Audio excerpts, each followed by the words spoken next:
you see where you fit some cargo space. If you pull this down right here, it shows for some storage space. Some parts when you need to fix the car.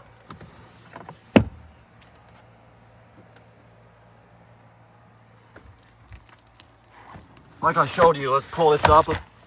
Third row seats, like I've already showed you. This is a 7-seater SUV.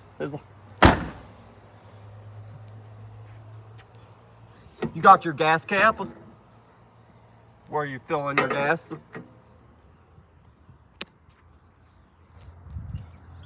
Got your windshield wipers, like it cleans off the rain. Well, that's it. Thank you for watching my mom's 2015 Nissan Pathfinder S. If you want to see more videos, click on any video you like to see. Goodbye.